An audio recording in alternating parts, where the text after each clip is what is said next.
एक विषाणु है जिसने जहां हिला के रख दिया, लगता था जिनको उनके बिन पत्ते न हिलेंगे। कोरोना वायरस ने सारी दुनिया में त्राहिमाम मचा रखा है। America, Germany, Britain, France, Spain, Italy, ये सारे पावरलेस हो चुके हैं। जी हां, आज देश का सवाल नहीं, अब कोरोना वायरस दुनिया का सवाल बन चुका है। और चूंकि ये दुनिया का सवाल है, तो आज मेरे साथ 7 समुंदर पार पैनलिस्ट भी वहां से होंगे। मेरे साथ भारत के भी डॉक्टर होंगे और डॉक्टर होंगे अमेरिका से। नमस्कार, शाम के 7 बजे हैं और मैं लेकर आया हूं आपका पसंदीदा डिबेट शो, देश का सवाल। मैं हूं मनीष अवस्थी। कोरोना वायरस किस कदर दुनिया पर कहर बनकर टूट रहा है, ये किसी से छिपा नहीं। इटली, फ्रांस और अमेरिका में तो कोरोना वायरस मौत बांट रहा है। ऐसा लगता है दुनिया की महाशक्तियों ने इस बीमारी के आगे घुटने टेक दिए हैं। लेकिन भारत की तस्वीर कुछ अलग है। भारत में ये बीमारी उस तेजी से पैर नहीं पसार पाई जैसी आशंका व्यक्त की जा रही थी। कोरोना के दुनिया भर में बढ़ते मामलों पर बात करने के लिए हमारे साथ देश विदेश से डॉक्टरों का एक बड़ा पैनल मौजूद है। आखिर अमेरिका जैसी महाशक्ति क्यों इस बीमारी से हार रही है, और भारत जैसा देश कम संसाधन होने के बावजूद मुकम्मल तरीके से कोरोना महामारी से लड़ पा रहा है। इस पर बात करें उससे पहले आपको बताते हैं अमेरिकी राष्ट्रपति डोनाल्ड ट्रंप आखिर विश्व स्वास्थ्य संस्था से नाराज क्यों हैं और उन्होंने WHO पर क्या एक्शन लिया है, आपको बताते हैं।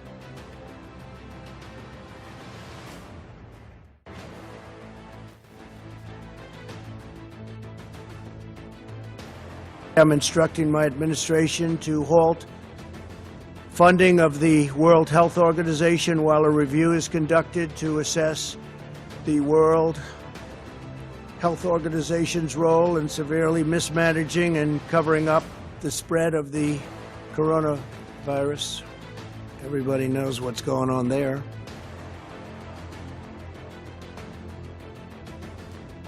तो आपने देखा और सुना राष्ट्रपति डोनाल्ड ट्रंप, जो साफ तौर पर उन्होंने ऐलान कर दिया कि WHO की फंडिंग रोकी जा रही है। WHO जिस तरह से कोरोना वायरस के मसले को संभालना चाहिए था, संभालने में विफल दिखाई देता है। इसी पर चर्चा करने के लिए आज हमारे साथ अमेरिका से 2 डॉक्टर, जी हां, आपकी टीवी स्क्रीन पर अमेरिका पेंसिल्वेनिया से डॉक्टर रवि गौड़ से और न्यूयॉर्क से हमारे साथ मौजूद हैं डॉक्टर बलवीन सिंह। डॉक्टर रवि और डॉक्टर बलवीन, आपका इंडिया न्यूज में बहुत बहुत स्वागत है। डॉक्टर रवि, आप फिजिशियन हैं, आखिर ऐसा क्यों हुआ कि दुनिया में न्यूयॉर्क कोरोना वायरस का हॉटस्पॉट बन गया? डॉक्टर रवि। न्यूयॉर्क तो यूएस का बंबई है। दुनिया से सब लोग आते हैं, चाइना से आते हैं, तो न्यूयॉर्क इट्स लाइक, न्यूयॉर्क माने कि यूएस सिटी नहीं है, वो कि एक छोटा सा विश्व है।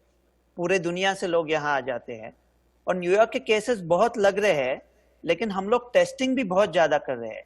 तो न्यूयॉर्क में अभी बहुत खराब है, लेकिन वो कर्व नीचे आ रहा है। तो ये सब मैं सोच रहा हूँ, सब दुनिया कह रहे हैं कि न्यूयॉर्क में ऐसा हुआ तो दुनिया में क्या उधम मच जाएगा। लेकिन न्यूयॉर्क का भी अभी बहुत सकारात्मक है, उनका कर्व पे नीचे जा रहा है, अच्छा हो रहा है। न्यूयॉर्क में आई थिंक चाइना से भी बहुत टूरिस्ट आते हैं, पूरे वर्ल्ड से टूरिस्ट आते हैं, और उधर लोग बहुत एक साथ जुटे हुए रहते हैं, डिस्टेंसिंग कम होता है। इसके वजह से न्यूयॉर्क में प्रॉब्लम हुआ मेरे ख्याल से। नहीं, लेकिन डॉक्टर रवि, जहां तक बात की जाए, जिस तरह से मौतों का आंकड़ा लगातार अमेरिका में बढ़ता जा रहा है, यह चिंता की लकीर उस पावरफुल मुल्क को लेकर है जो कि दुनिया का सुपर पावर है। क्या वेंटिलेटर की कमी, क्या मास्क की कमी, क्या गाउन की कमी, ये सारी कमियां जो हैं जिसके कारण आप कोरोना वायरस से लड़ने में कमजोर दिखाई दे रहे हैं। डॉक्टर रवि। नहीं, मेरे ख्याल से ये दुनिया भर से लोग पूछ रहे हैं कि ये अमेरिका क्यों कमजोर पड़ रहा है। ये किसी ने पहले सोचा नहीं था कि ये लेवल पे आएगा। और दूसरा, मैं पहले भी ये बात कर चुका हूं कि इंडिया में मैं प्यार से कह रहा हूं, इंडिया में हम जिसे जुगाड़ कहते हैं, अमेरिका में हमको जुगाड़ की आदत ही नहीं है, कोई जरूरत ही नहीं है कभी जुगाड़ करने की। ऐसा कभी हुआ ही नहीं कि हमारे पास पर्याप्त संसाधन न थे। 50-50 मेडिकल स्टूडेंट जाते हैं, 50-50 मास्क और गाउन यूज करके फेंक देते हैं। मैं मेरे घर से अगर अस्पताल बस में जाता हूं तो वो बस में गवर्नमेंट की तरफ से ड्राइवर और मेरे तरफ से पैसेंजर की तरफ से मैं, दो ही लोग होते हैं बस में। हम सीखे कहाँ से कि जुगाड़ कैसे करना है, चढ़ती बस में कैसे चढ़ना है। हमको पहले ऐसे कभी लाइफ में हुआ ही नहीं था कि हमारे पास सामान नहीं है। इसलिए थोड़ी देर के लिए ऐसा लगा कि हमारे पास मास्क नहीं है, वेंटिलेटर नहीं है। तो लेकिन अभी यूएस वेंटिलेटर बना रहा है और अभी आप देखें तो वेंटिलेटर की जरूरत ही नहीं होगी ऐसा लग रहा है, क्योंकि उनका जो ऑक्सीजन लेवल कम होता है उनके वेंटिलेटर के बगैर मैनेज करे। और मैं एक बात करता हूँ आपको, जिसको हम औद्योगिकरण कहते हैं। आपको पता है वेंटिलेटर को हिंदी में क्या कहते हैं? अगर आपने गूगल इंग्लिश हिंदी ट्रांसलेटर में डाला तो वेंटिलेटर के लिए कोई सटीक अनुवाद ही नहीं है। उसका शब्द आता है पंखा। हम पंखे की बात कर रहे हैं। ये वेंटिलेटर बहुत कॉम्प्लेक्स मशीन है, यूएस बना रहा है, काफी बना चुका है। जरूरी भी नहीं है, अगर इंडिया में लगेगा तो मोदी जी ने जो मास्टर स्ट्रोक किया था यूएस को हेल्प करके हाइड्रोक्सीक्लोरोक्विन का, अमेरिका इंडिया के हेल्प के लिए दौड़ के आएगा। जी डॉक्टर रवि, ये आपने बहुत अच्छी बात कही और मुझे ऐसा लगता है कि इस समय जो लाखों करोड़ों दर्शक इंडिया न्यूज देख रहे हैं उनको सुनकर ये इत्मीनान होगा कि अगर वेंटिलेटर भारत में, एक तो सबसे पहली बात कि लगता है जिस तरह से भारत ने कोरोना वायरस पर नियंत्रण काबू किया है, मुझे ऐसा लगता है कि शायद इसकी जरूरत ही ना पड़े। हमारे साथ भारत के मशहूर डॉक्टर रवि मलिक भी जुड़ चुके हैं और मेरे साथ डॉक्टर बलवीन, आप न्यूयॉर्क से हैं और जो मेरा सवाल डॉक्टर रवि घोड़से को था, आप एक मनोचिकित्सक हैं, यूर अ साइकेट्रिस्ट, और जहां तक बात की जाए कि न्यूयॉर्क में जितनी मौतें हो रही हैं, कोरोना का जो अटैक हुआ, आक्रमण हुआ, संक्रमण फैला, आखिर इस समय न्यूयॉर्क में रहने वाले, न्यूयॉर्क से जुड़ा न्यू जर्सी है, ऐसे में वहां के लोगों की क्या मनोदशा है डॉक्टर बलवीन? लोग बहुत डरे हुए हैं। यहाँ पे बहुत ही पर्सनल हो गई है बात। मैं अभी डॉक्टर रवि जी को बोल रही थी कि मेरे 3 जानने वाले की कल डेथ हुई एक दिन में। तो इट्स रियली बहुत ज्यादा, न्यूयॉर्क, न्यू जर्सी, कनेटिकट, ये स्टेट्स में बहुत ज्यादा फैल गई है। और सोशल डिस्टेंसिंग, बहुत मास्क पहन के बाहर जाना, मतलब it's really really scary. New York में बहुत सन्नाटा फैल गया है। मैंने कभी ऐसा नहीं देखा अपना सिटी को। मतलब जो सिटी में लाइफ थी, लोग घूमते फिरते रहते थे, अब एकदम सुनसान हो गई। और जो बात वो न्यूज पे दिखाते हैं बिल्कुल सही दिखा रहे हैं। मतलब हॉस्पिटल्स के सामने उनके पास ट्रक्स हैं बॉडीज के लिए। मतलब इतना सिवियरिटी से ये वायरस ने हमें अटैक किया है। डॉक्टर बलवीन, आखिर इस पे आपको लगता है अमेरिका खतरे को समझने में चूक गया? अमेरिका इतने बड़े खतरे को भांप नहीं पाया था, जिसका उल्लेख डोनाल्ड ट्रंप ने भी कई बार किया है। डॉक्टर बलवीन, मुझे ये लगता है कि अगर थोड़ा सा पहले हम सोशल डिस्टेंसिंग कर लेते तो इतनी सेवेरिटी पे शायद बात ना जाती। मैं अभी ही इंडिया से मार्च 13 को ही वापस आई थी, और मैं जब वापस आ रही थी, जब उसी दिन यूरोप का बैन हो गया, ट्रंप ने किया था, और I was really really happy. मैं बहुत ही खुश हुई जब मैंने इंडिया का लॉकडाउन सुना, बिकॉज अगर हमारा लॉकडाउन जल्दी हो जाता या ऐसे करते तो शायद इतना स्प्रेड ना होता, इतनी डेथ्स, मौत्स ना होती। बट इनका डिले से थोड़ा सा ये जल्दी फैल गया। और अब जब बहुत बात आगे बढ़ गई है, अब सोशल डिस्टेंसिंग कर रहे हैं हम लोग, अब हम बहुत कोशिश कर रहे हैं, और कर्व न्यूयॉर्क में तो थोड़ा सा फ्लैट हो रहा है, बट फिर भी 10,000 लोगों की मतलब मौत हो चुकी, जी। डॉक्टर डॉक्टर बलवीन, मेरे साथ भारत के दो मशहूर डॉक्टर, हमारे साथ पद्मश्री के अग्रवाल, डॉक्टर के अग्रवाल और डॉक्टर रवि मलिक भी जुड़ चुके हैं। डॉक्टर अग्रवाल, इस समय मेरे साथ अमेरिका के दो एक्सपर्ट्स हैं, अमेरिका से दो डॉक्टर पेंसिल्वेनिया और न्यूयॉर्क से जुड़े हुए हैं। डॉक्टर अग्रवाल, आपसे जानना चाहेंगे कि लॉकडाउन को लेकर भारत ने जो कदम उठाया, इसकी सराहना सात समंदर पार रह रहे हमारे डॉक्टर भी कर रहे हैं, लेकिन डॉक्टर अग्रवाल, सबसे बड़ा खतरा तब दिखाई देता है जब हमारे लॉकडाउन का उल्लंघन होता है। बात करें कि हमारा कल मुंबई में जो नजारा देखने मिला, तो मुझे ऐसा लगता है डॉक्टर अग्रवाल, ये अपने आप में कोरोना को नियंत्रण करने से ज्यादा ये कोरोना को हराने की बजाय कोरोना के सामने खतरा बनकर जा रहे हैं। डॉक्टर अग्रवाल, ये नीजर रिएक्शंस है पब्लिक, अगस्त तो होगा इतना बड़ा, जब लॉकडाउन होगा बड़े कंट्री होंगे तो इट इज एक्सपेक्टेड इस टाइप की रिएक्शंस आएंगी। पब्लिक का रिएक्शन लास्ट दिया तो जितना पॉसिबल है उतना मैनेज करना है। अगर मैं देखूं, इसको एनालाइज करूं, कहीं ना कहीं इसके अंदर में ट्रम्प साहब बिल्कुल सही बोल रहे हैं। WHO delayed declaring it a public health emergency and WHO declared it calling it a pandemic. अगर WHO इसको पैंडेमिक पहले कर दिया होता तो शायद बाकी कंट्रीज में इतना बड़ा बुरा हाल नहीं होता। डॉक्टर अग्रवाल, मैं बात कर रहा हूं मुंबई को लेकर और लगातार जो हमारे स्वास्थ्य कर्मियों पर, हमारे डॉक्टरों पर जो अलग अलग इलाकों में हमले हो रहे हैं, तो आखिर जिनकी जान बचाना है, अगर वो खुद इस तरह जान बचाने वालों पर हमला करेंगे तो कोरोना को कैसे हराएंगे? डॉक्टर अग्रवाल,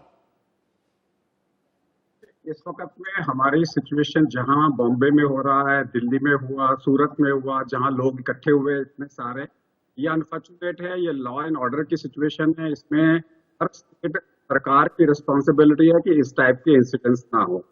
जहां सवाल है वायलेंस का against doctors, I think violence के लिए ये ड्यूटी मीडिया की, पब्लिक की और सरकार की है कि वो एंटी वायलेंस एक्ट लेकर आए।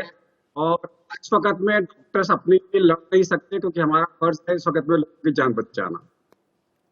जी, मेरे साथ डॉक्टर रवि मलिक भी हैं। डॉक्टर मलिक, अभी आप डॉक्टर अग्रवाल, डॉक्टर रवि घोष से डॉक्टर बलवीन सिंह को आप लगातार सुन रहे थे।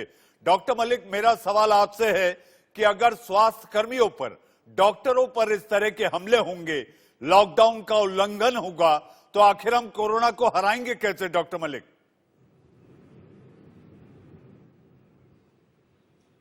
देखिए, हम लोग दो तरह के एपिडेमिक से जूझ रहे हैं। एक तो हमारे पास में कोरोना आ गया और दूसरा हमारे पास में ये डॉक्टरों को पिटाई करने वाली चीज आ गई। अब आप देखिए, डेली ही कोई ना कोई इंसिडेंस होता है। ये तो टिप ऑफ द आइसबर्ग है।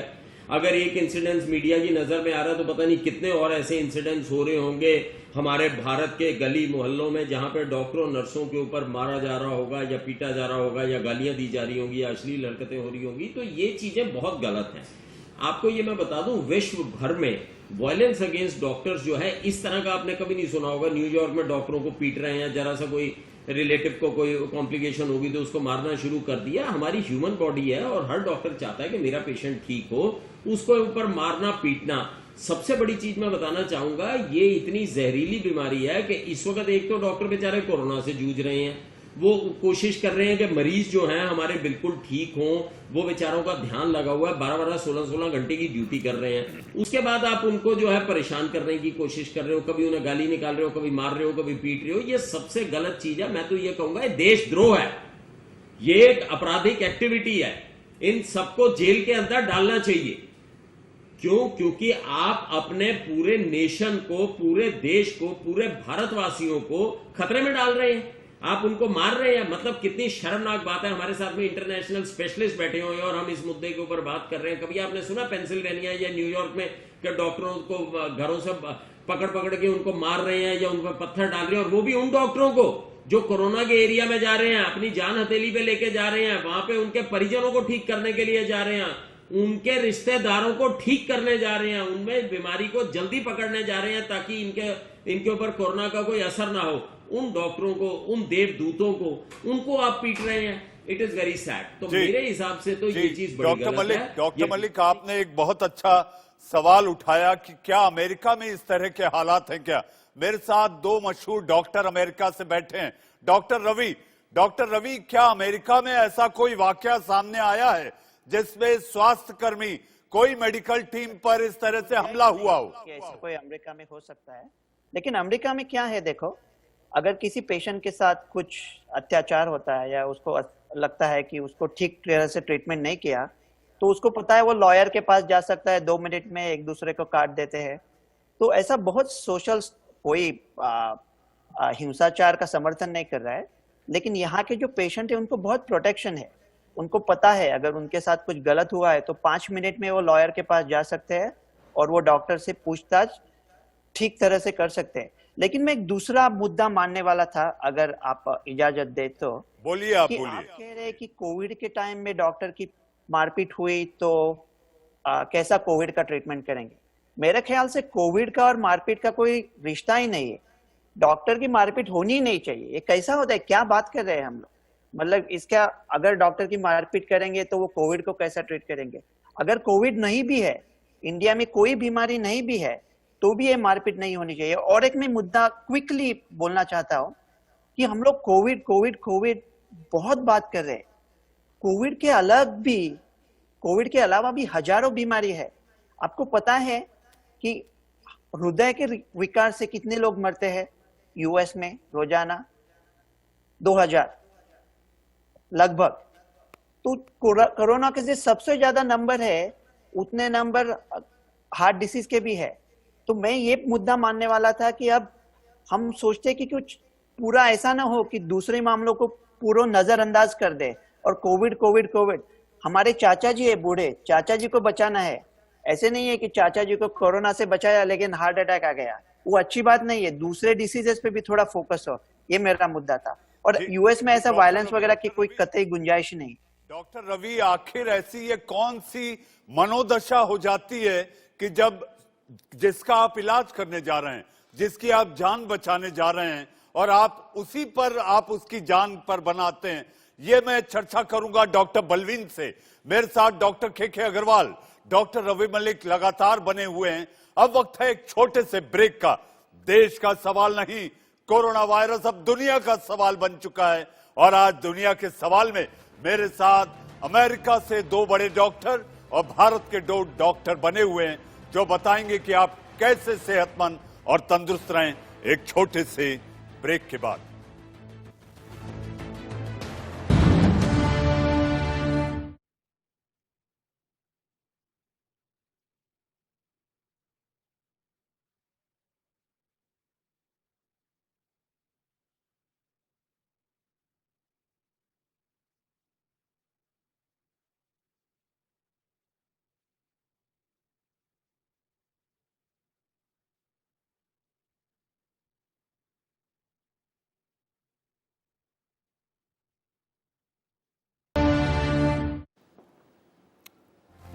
एक छोटे से ब्रेक के बाद आपका फिर एक बार स्वागत है। और मेरे साथ डॉक्टरों का वो बड़ा पैनल लगातार बना हुआ है। डॉक्टर भारत से, डॉक्टर अमेरिका से, जो आखिर कोरोना वायरस, जो इस समय देश का सवाल नहीं दुनिया का सवाल बन चुका है। मेरे साथ डॉक्टर बलवीन सिंह, डॉक्टर रवि घोड़ से, डॉक्टर रवि मलिक और पद्मश्री डॉक्टर के अग्रवाल लगातार बने हुए हैं।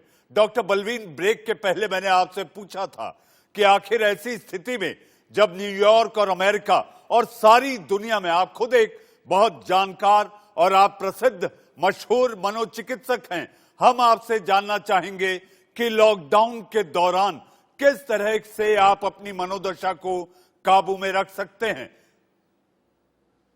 देखो, सबसे बड़ी बात है लोगों की इग्नोरेंस। तो मैं ये बहुत स्ट्रांगली मानती हूँ कि अगर आप लोगों को एजुकेट करो, समझाओ कि क्या है। जो लोग बेचारे, जिनको कुछ पता ही नहीं है, उनको ये लगता है कि कोरोना वायरस का मतलब मौत है और ये बहुत बीमारी है, उनको हमें समझाना चाहिए कि ये क्या है, क्यों होता है, और हम डॉक्टरों को क्यों मार पीट रहे हैं। जो लोग हमें बचाने की कोशिश कर रहे हैं, वो लोगों के अंदर डर है, उनको समझ नहीं आ रही।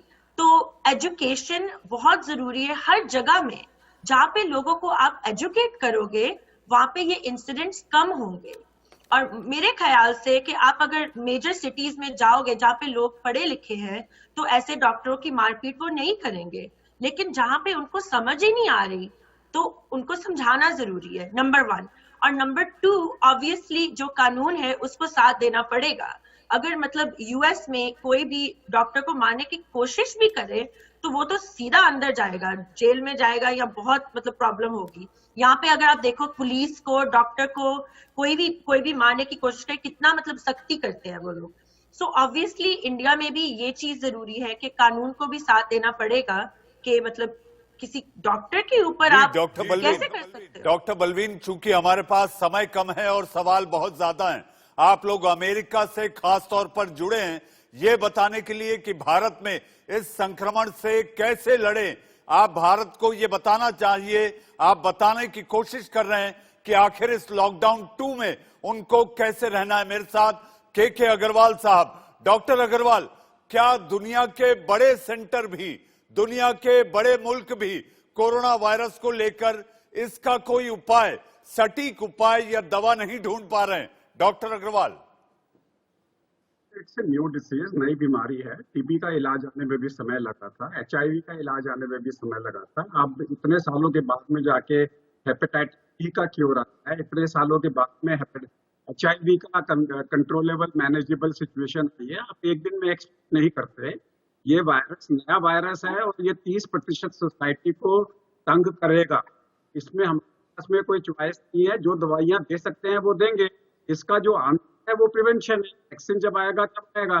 तो आज की डेट में सरकार का काम खत्म हो गया है।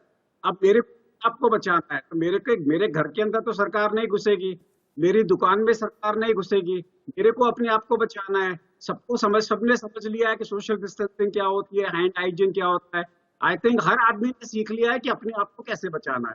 अब ड्यूटी है पब्लिक की अपने आप को बचाना। जी, doctor Ravi Malik medical science के सामने सारी दुनिया को सबसे बड़ी चुनौती दे रहा है कोरोना वायरस। डॉक्टर मलिक।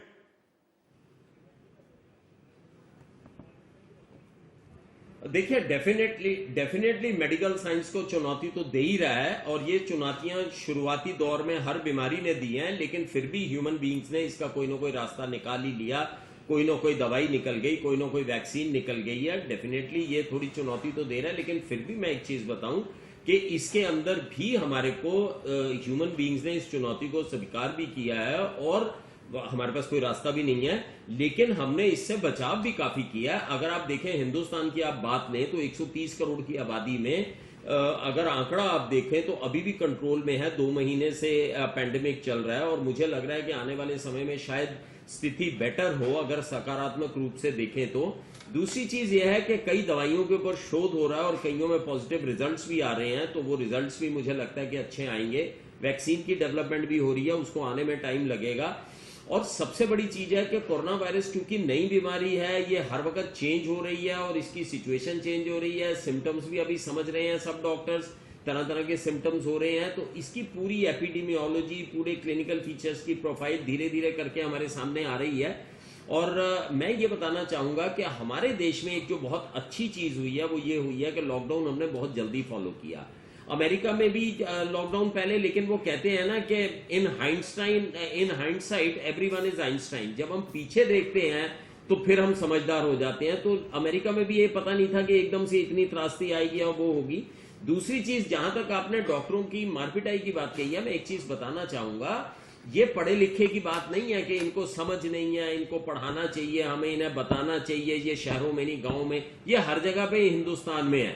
शहरों में भी है, गांव में भी है, पढ़ाने का भी है। इसका एक ही इलाज है कि इन पे डिटरेंस होनी चाहिए, इनको जेल में डाल देना चाहिए। जैसे अमेरिका में होता है ना कि अगर कोई कोशिश भी कर रहा है तो उसको जेल में डाल दो। जी डॉक्टर मलिक, बनेगी, नहीं तो बनेगी। डॉक्टर मलिक, कोरोना वॉरियर पर हमला करने वाले लोगों को पुलिस भी सख्ती से निपट रही है। मेरे साथ doctor Ravi Godse. Doctor Ravi Godse, America में जो आंकड़ा लगातार बढ़ रहा है या लगातार बढ़ता जा रहा था, उसको देखकर यह कहा जा सकता है कि यह सामुदायिक, जी हां, सामूहिक संक्रमण के कारण यह आंकड़ा लगातार बढ़ता चला गया, यानी कि कम्युनिटी ट्रांसमिशन हो चुका था। नहीं, मेरे ख्याल से ये गलत है। हम हम बार बार ये बात कर रहे हैं कि अमेरिका के नंबर ज्यादा है, इंडिया के कम है। मैं बहुत खुश हूं कि इंडिया के नंबर कम है, लेकिन 5 तरह के नंबर है। हमको ये भी सोचना है कि क्या नंबर हम देख रहे हैं। जिन लोगों को कोविड हुआ है, जिनको पता है कि कोविड हुआ है, जो लोग अस्पताल में हैं, जो लोग वेंटिलेटर पे हैं और जो लोग मर चुके हैं, ये 5 ही नंबर है जिसको आप मामला घातक अनुपात कहते हैं कि केस फैटेलिटी रेशियो। कितनों को, मेरे ख्याल से तो इंडिया का मॉर्टेलिटी रेशियो अभी 3% है। मेरे ख्याल से इंडिया में टेस्टिंग कम हो रहा है। अगर और जरूरी भी नहीं है ज्यादा टेस्टिंग करने की इस वक्त पे। अगर टेस्टिंग बढ़ाया गया तो इंडिया का मॉर्टेलिटी रेट और कम हो जाएगा। लेकिन मेरे ख्याल से ये टाइम अभी ये देखने का नहीं है कि अमेरिका में ऐसा क्यों हुआ। हमारे टेस्ट इतने हुए हैं, इसलिए ऐसा लग रहा है कि हमारे यहाँ पे इतना डिसीज है। मतलब इंडिया ने अपनी पीठ खुद थपथपानी चाहिए, मैं मानता हूँ, लेकिन गलत चीजों के लिए नहीं।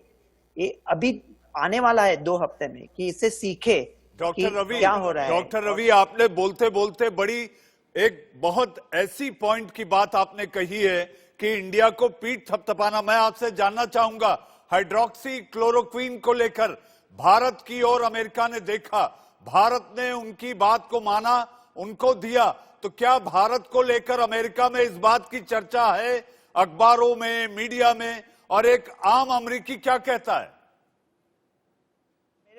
मेरे 5,000 पेशेंट है और सब अमेरिकी है, मतलब ज्यादा भारतीय वंश के नहीं है।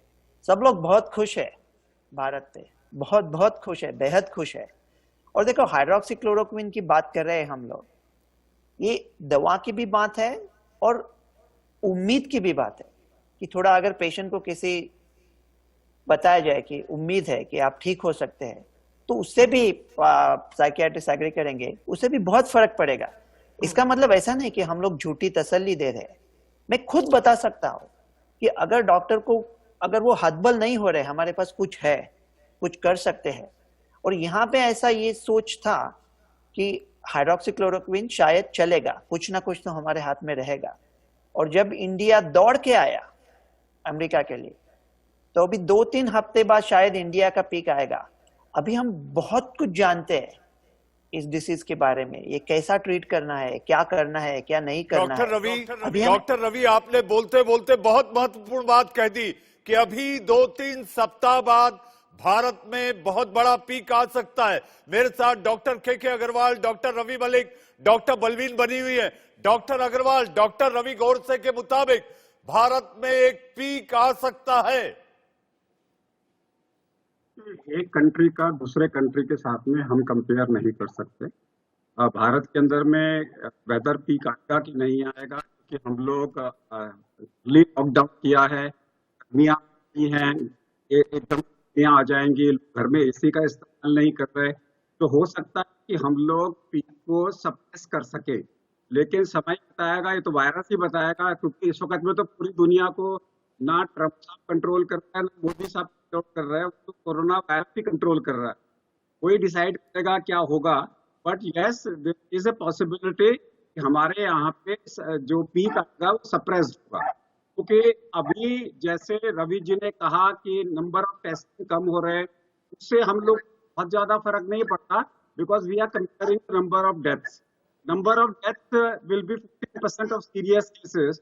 तो इस तरीके से हम देखें तो सीरियस केसेस भारत में कम है। आप जितना मर्जी टेस्टिंग को रोक लो, लेकिन आप सारी से सब एक्यूट रेस्पिरेटरी इलनेस से मरने वालों को रोक नहीं पाओगे, बिकॉज अब सारी हमारे यहाँ पे एक नोटिफाइबल डिसीज है। तो अगर मान लीजिए हमारे यहाँ केसेस बढ़ेंगे और डायग्नोज नहीं हो रहे, तो सीरियस केसेस बढ़ेंगे और तो सीरियस केसेस इमीडिएटली पकड़ में आएंगे और नोटिफाई होंगे। क्योंकि हमारे यहाँ नंबर ऑफ डेथ्स कम है, तो हम ये सोच चल रहे हैं कि हमारे यहाँ पे लॉकडाउन का असर कंपैरेटिवली अच्छा है। वो क्या रीजन है वो आगे जाकर पता लगेगा। डॉक्टर रवि मलिक, आपने अपने हमनाम डॉक्टर रवि गोरसे को अमेरिका से सुना। उनका यह कहना है कि 2-3 सप्ताह बाद भारत में एक पीक आ सकता है। मैं आपसे जानना चाहूंगा, क्या भारत कम्युनिटी ट्रांसमिशन की ओर बढ़ रहा है?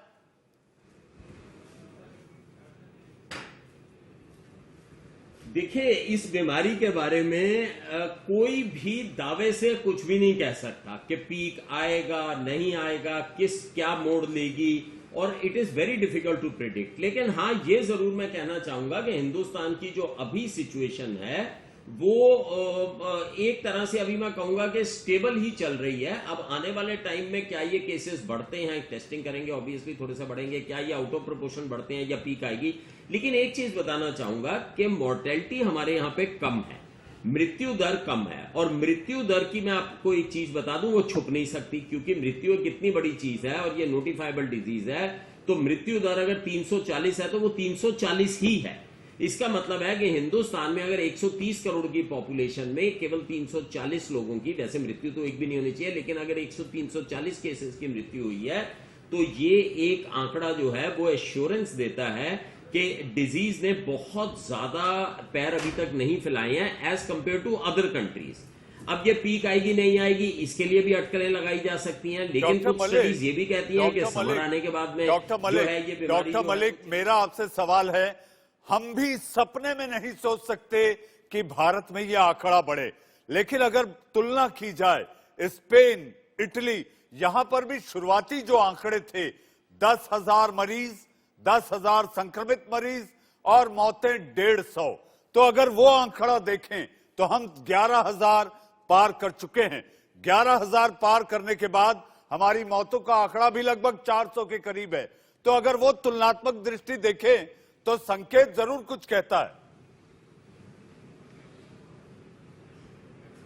देखिए इसमें मैं थोड़ा डिफर करूंगा।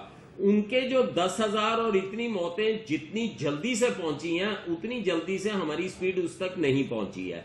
दूसरी चीज है कि इसका मतलब यह है कि जो हमारा लॉकडाउन है वो थोड़ा कारगर रहा है।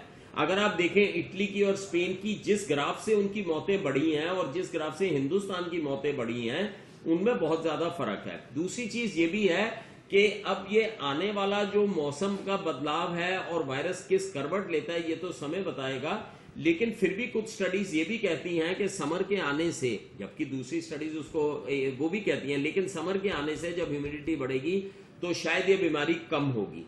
अब किस वे से ये ऊंट बैठता है, ये इस वक्त तो ये वायरस ही सबको कंट्रोल कर रहा है, बिल्कुल ठीक बात। डॉक्टर रवि, आपके हम नाम डॉक्टर रवि गोडसे भी अमेरिका से हैं।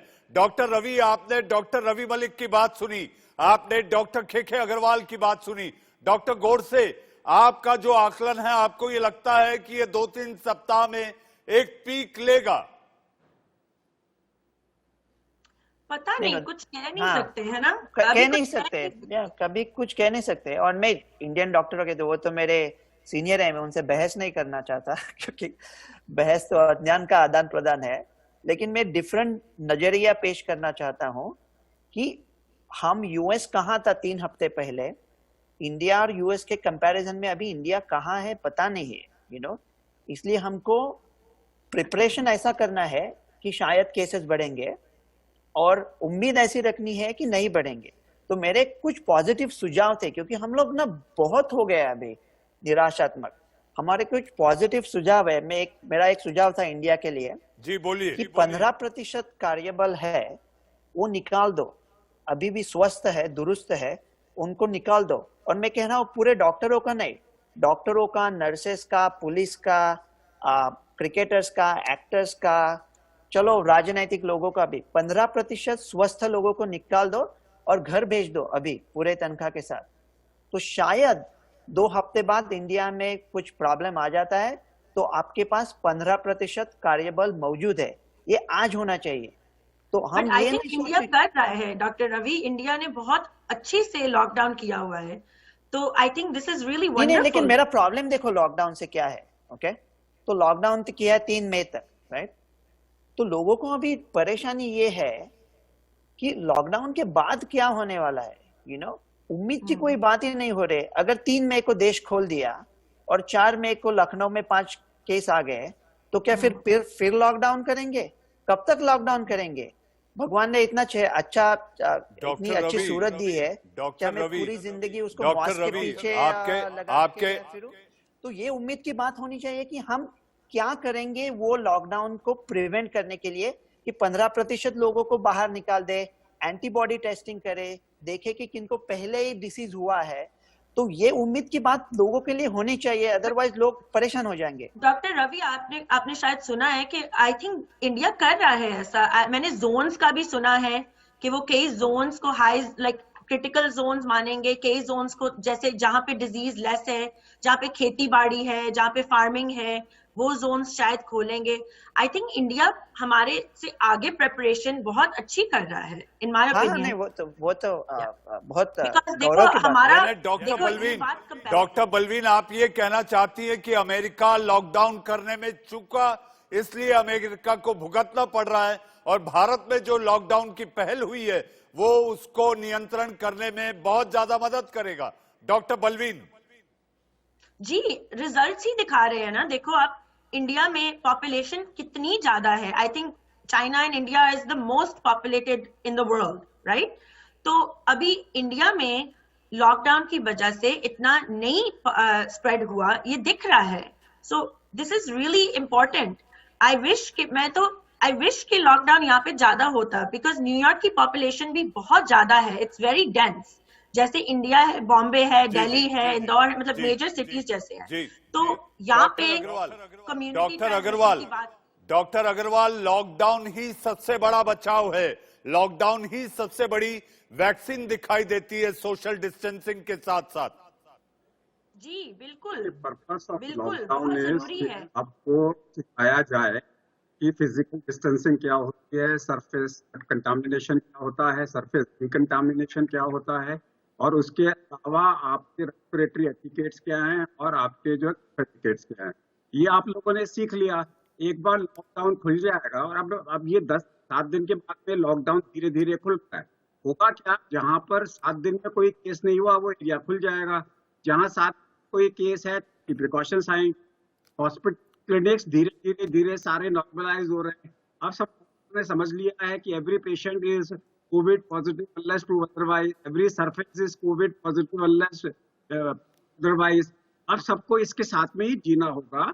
आपने तैयारियां कर ली इस लॉकडाउन से, अपनी कंट्री के अंदर में डेथ रेट कम कर लिया, बाकी अगर आते हैं और तो हॉस्पिटल उसके लिए डॉक्टर अग्रवाल, डॉक्टर के अग्रवाल, डॉक्टर रवि मलिक, डॉक्टर रवि घोड़ से, जो कि खास तौर पर इंडिया न्यूज के साथ पेंसिल्वेनिया अमेरिका से जुड़े, डॉक्टर बलवीन सिंह न्यूयॉर्क से खास तौर पर आप इंडिया न्यूज के साथ जुड़ी, आप सभी का बहुत बहुत धन्यवाद। लेकिन हां, जाते जाते मैं ये कहना चाहता हूं, कोरोना काल में घरबंदी ही सबसे बड़ा उपाय है।